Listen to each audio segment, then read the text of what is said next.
Halo, ketemu lagi dengan saya Agi Nugroho Sugiono di kelas Mikro Kredensial Generative AI untuk semua. Nah, telah sampailah kita semua pada sesi materi terakhir, yaitu etika penggunaan Generative AI. Nah, teman-teman sekalian, kalau kita pikir-pikir ya, ketika kita berkomunikasi dengan orang, ada etikanya. Ketika kita berkendara, juga ada etikanya. Saat kita berada di kantor, berada di kampus, atau di rumah sakit, juga ada etikanya. Begitu juga dengan penggunaan AI, yang juga tidak terlepas dari etika. Kenapa sih kok ethics itu penting? Karena etika itu merupakan perangkat, prinsip, norma, dan nilai yang mengarahkan bagaimana kecerdasan buatan dapat dikembangkan, diterapkan, dan digunakan secara bertanggung jawab demi kebaikan manusia dan masyarakat. Nah, ada berbagai isu yang sekarang muncul di tengah masyarakat ya. Isu-isu terkait privasi, isu terkait diskriminasi, isu terkait bias thinking dalam algoritma AI, isu terkait dengan transparansi, akuntabilitas, maupun juga seringkali kita dengar penyalahgunaan AI menjadi berbagai faktor. Sangat pentingnya kita mengetahui bagaimana kita menerapkan ethics dalam penggunaan generative AI. Nah, di pertemuan kali ini saya akan memberikan beberapa contoh bagaimana prinsip-prinsip etika penggunaan AI yang diterapkan oleh berbagai negara maupun lembaga di dunia. Saya mulai dengan pemerintah Australia yang secara resmi dia mengeluarkan berbagai prinsip terkait etika dalam penggunaan AI. Yang pertama adalah human, societal, and environmental well-being. Nah, maksudnya itu apa? Maksudnya adalah jadi penggunaan AI itu harus memberikan manfaat tidak hanya bagi individu atau umat manusia, tetapi juga masyarakat secara luas, juga lingkungan yang terdampak dari penggunaan AI. AI harus memiliki nilai yang berdasar atau bersenter pada manusia. Maka dari itu dia harus menghormati hak-hak asasi manusia, diversity, serta otonomi dari individuals. Jadi prinsipnya juga sama dengan teknologi informasi pada umumnya.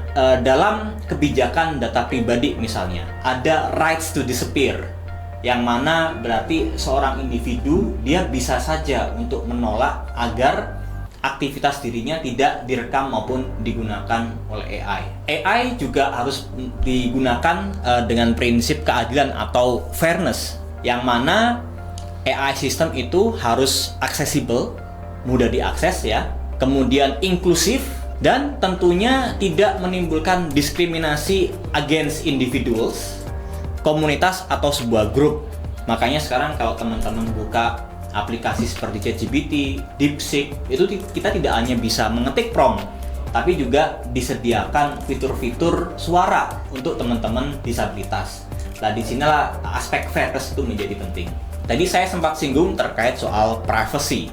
Nah, sama juga dengan hukum maupun peraturan terkait regulasi maupun informasi yang ada di dunia, bahwasanya pengguna itu harus punya akses terhadap informasi pribadi dia yang hendak akan diakses. Kalau seseorang menolak, maka dia tidak boleh masuk menjadi komponen yang kemudian di-generate oleh AI menjadi sebuah konten tertentu. Kita sekarang banyak mendengar istilah-istilah seperti deepfake gitu ya, yang mana seorang secara rupa itu dibuat berbicara sesuatu yang tidak pernah dia lakukan. Nah, ini sesuatu yang sebenarnya menjadi salah satu contoh penyalahgunaan etika dalam penggunaan AI. AI harus bisa reliable dan juga safety. Nah, di sini nanti akan saya terangkan lebih lanjut, karena pada dasarnya penggunaan AI itu tidak berarti kita menggantungkan sepenuhnya terhadap AI atau mesin, tapi kita juga harus punya expertise, ilmu pengetahuan maupun pengalaman yang cukup untuk bisa memvalidasi informasi tersebut. Saya ambil contoh nih, misalnya teman-teman lagi sakit, kemudian tanya ke AI, saya butuhnya harus dikasih obat apa ya? Nah, di sini teman-teman sebenarnya kalau tidak punya expertise, maka itu juga melanggar etika AI, karena untuk mengonfirmasi informasi yang dihasilkan oleh generative AI, kita harus memiliki expertise maupun background yang mumpuni. AI juga harus digunakan dengan prinsip transparansi dan explainability. Dalam arti kalau seseorang menggunakan AI, maka dia harus transparan. Dia harus dapat menjelaskan step by step-nya bagaimana proses dia bekerja dan komponen-komponen apa saja yang digunakan untuk menghasilkan outcome dari AI tadi. Misalnya saja nih, kalau seorang periset atau akademisi seperti saya menggunakan AI untuk membantu hasil penelitian. Nah, di situ kita harus transparan dan declare bahwa ada sebagian dari result yang dihasilkan dengan bantuan AI. AI juga harus bisa memiliki prinsip contestability. Nah, ini sedikit kompleks ya. Jadi, outcome yang dihasilkan oleh AI itu harus memberikan waktu terhadap seorang, terutama mereka yang terdampak ya, untuk men-challenge atau mendebat hasil yang dihasilkan oleh AI. Makanya dia harus transparan dan diketahui prosesnya dari awal sampai akhir. Bahkan ketika seseorang menghasilkan outcome dari AI, kadang dia harus mendeklar apa prompt yang digunakan yang menciptakan outcome yang dimaksud. Nah, prinsip-prinsip tadi itu jelas nantinya bisa meningkatkan akuntabilitas kita sebagai seorang profesional atau sebagai seorang akademisi, pelajar ya, bahwa kita tetap walaupun menggunakan AI, kita sadar dan harus bertanggung jawab dengan hasil yang dikeluarkan. Nah, karena ini adalah konten dari Universitas Airlangga, tentu saya juga harus berbicara dari sisi akademisi. Nah, penerbit besar seperti Springer, dia mengeluarkan beberapa prinsip nih apabila AI itu digunakan dalam memproduksi pengetahuan, publikasi misalnya. Yang pertama, si peneliti kalau misalnya dia menggunakan AI, maka dia harus bertanggung jawab untuk dapat mengidentifikasi, mendeskripsikan, mereduksi ya, ataupun mengontrol bias yang dihasilkan oleh AI maupun error yang diciptakan secara random. Nah, jadi buat kamu yang menggunakan konten yang merupakan hasil dari AI harus berani bertanggung jawab ya. Kedua, peneliti dia harus declare ya, dia disclose ya, declare atau dia mengaku bahwa menjelaskan bahwa dia menggunakan sebagian dari hasil penelitiannya itu merupakan hasil dari AI. Termasuk juga misalnya kalau teman-teman menggunakan AI untuk keperluan-keperluan seperti bahasa ya, kita sebagai non-native English speaker kadang-kadang juga dibantu dong kalau kita membuat kalimat dalam bahasa asing yang mungkin kita nggak bisa mengerjakan dengan 100% benar. Nah, ketika mereka melakukan disclose information tadi, bahasa yang digunakan itu harus bisa dipahami oleh non-experts.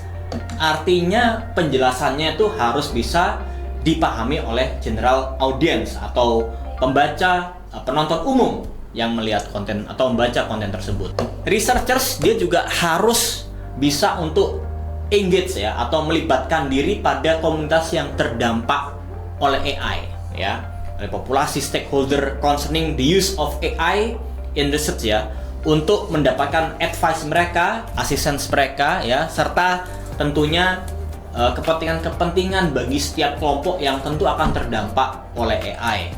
Misalnya saja nih ya, AI itu pasti tentunya akan banyak sekali mereduksi kebutuhan tenaga kerja yang melakukan pekerjaan secara manual. Nah, maka dari situ aktivis AI atau pengguna AI itu harus rajin-rajin untuk memberikan pengetahuan kepada mereka agar tentunya kebutuhan tenaga kerja kita juga relatif stabil nih ya. Jadi mereka harus melakukan itu. Begitu juga dengan misalnya di dunia pendidikan para guru, para dosen ya, yang tentunya pekerjaannya disrupt nih oleh AI, itu juga harus mendapatkan edukasi maupun pelatihan yang cukup agar mereka dapat memastikan kualitas pendidikan yang diberikan kepada siswa atau mahasiswa itu tetap berkualitas dan tentunya membutuhkan manusia. Nah, AI itu juga akan menghasilkan data yang sintetik. Data yang sintetik itu apa sih? Jadi data sintetik itu adalah data yang dihasilkan karena aktivitas menggunakan AI ya. Jadi misalnya kita punya data mentah, kemudian kita minta AI itu untuk merapikan, mengenerate ya. Lah di situ kita harus declare nih mana data yang dihasilkan oleh AI ya, atau data sintetik tadi. Jadi harus dijelaskan secara spesifik ya. Mungkin ketika ada tabelnya harus dijelaskan ya. bagaimana data tersebut itu di-generate. Kemudian bagaimana ya dan mengapa data asing itu tadi itu digunakan. Nah, kemudian ini juga penting ya, AI system itu seharusnya tidak diakui sebagai penulis ya, atau inventor atau copyright holders, karena mereka juga pada dasarnya mengenerate konten-konten yang ada yang mereka kemudian hasilkan menjadi sebuah outcome yang baru. Jadi AI dalam hemat saya maupun Springer yang merilis ini ya, itu tidak ditulis sebagai penulis, sebagai inventor ataupun pemegang copyright. Nah, ini kedepannya nih challenge buat kita nih di perguruan tinggi maupun di sekolah itu harus segera merilis gitu ya pedoman bagaimana kita sebagai pendidik itu merespons nih dengan semakin masifnya penggunaan generatif AI di sektor pendidikan, dan bagaimana caranya agar anak didik kita tuh bisa tahu penggunaan AI yang etis. Nah, sebenarnya Kementerian Pendidikan Tinggi, Riset dan Teknologi ya, ini zamannya Menteri Nadiem Makarim dulu sempat untuk merilis prinsip-prinsip etikal penggunaan AI yang nggak jauh beda dari Australia atau dari Springer. Sebenarnya ada banyak sekali sekarang lembaga-lembaga dunia yang mengeluarkan ethical guidance penggunaan AI ini. Jadi seperti keamanan dan keselamatan, keadilan dan non-diskriminasi, keberlanjutan, perlindungan hak dan data pribadi, maupun akuntabilitas dan transparansi itu juga semuanya sudah tercover ya. Jadi harapannya dokumen yang dirilis oleh Kementerian Pendidikan ini bisa menjadi landasan bagi pendidik di seluruh Indonesia dan bagaimana mereka merespon generatif AI ini yang semakin berkembang dan digunakan oleh masyarakat. Nah, sedikit terkait protokol ya. Jadi untuk teman-teman yang menggunakan AI, tadi saya sempat menerangkan sedikit ya. Jadi kalau kita menggunakan AI itu bagaimana sih yang aman dan tidak gitu ya. Nah, kata kuncinya itu sebenarnya adalah apakah kita itu bisa untuk mengonfirmasi atau memvalidasi hasil outcome yang diberikan oleh AI. Nah, di situ barulah AI itu baru safe untuk digunakan. Jadi jangan gara-gara ada AI ya, wah kita kayaknya nggak butuh dokter, oh kita nggak butuh guru, enggak ya, karena tentu untuk bisa mengonfirmasi outcome yang dihasilkan oleh AI, kita butuh expertise, kita butuh background pendidikan yang tentu ditempuh dalam waktu yang lama ya, kita juga butuh jam terbang ya. Jadi skill-skill yang dipelajari umat manusia masih tetap penting. Oke, demikian materi yang sudah kami sampaikan, mudah-mudahan bermanfaat. Dan teman-teman jangan lupa untuk mengisi sesi post-test di platform berikut ini ya.